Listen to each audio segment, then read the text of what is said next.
Hello mga ka-GNML, so ipapakita ko lang sa inyo ng malapitan ang mga makukulay at nagagandahang float na sumali dito sa Charter Day.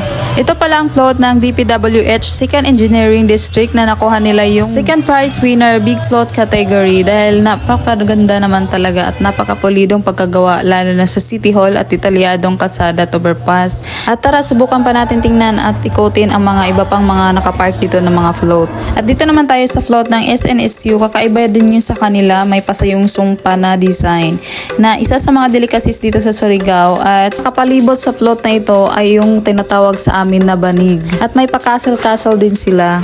At dito din tayo sa next float at hindi ko alam kung ganito talaga yung design nila o hindi pa to tapos kasi parang nagkulang pa ata ito ng materialis siguro baka kinapos na rin sila ng time para tapusin ito. At dito naman tayo sa kabila, hindi ko alam kung sa mining ba ito na float kasi may nakasulat dito na we are for responsible mining.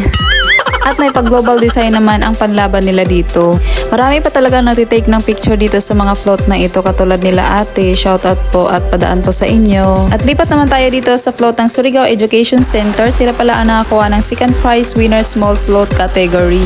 Napaka-creative naman ng mga designer na ito dahil ang dami naman ng mga materialis na ginamit nila para magkaroon ng ganitong detalyado at makulay na design. So dito naman tayo sa float ng St. Paul University Surigao. Sila pala nakakuha ng third prize winner small float category. Napakasimple lang pero iba din. At lipat naman tayo sa kabilang float ay hindi na tayo makapag-model dito kasi andyan si ate nagpipicture. So float pala yun ng Surigao City Association of Tourist Accommodation. So mga hotel dito sa Surigao. At logo lang ng Tabard ang nakilala ko dito. Ganda rin yung gawa nila kasi napakakulay dahil gawa ito sa metallic paper. Kumikinang talaga siya dahil nagre-reflect yung araw sa metallic paper na ginawa nila. At yung sa dulo naman ay yung sa Hakbang Maisog. Hindi ko alam kung anong ahensya ang gumawa doon. Puro manggod mga dahon-dahon, may mga tubo o mga saging pa na nakabutang nakatanom.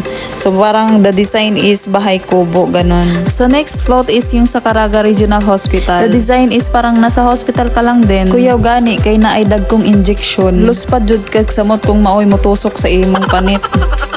At dito naman tayo sa float ng GGBA and G-Food Park. Sila pala ang nakakuha ng third prize winner, Big Float category. Grabe sa kaganan, ila dire-design kay na may dako nila na botilya na beer. At meron din silang literal talaga na red horse o mga kulay na bulaklak. At dito naman tayo sa Philippine Port Authority. Ay wow, si Kuya, pasilpi-silpi pa.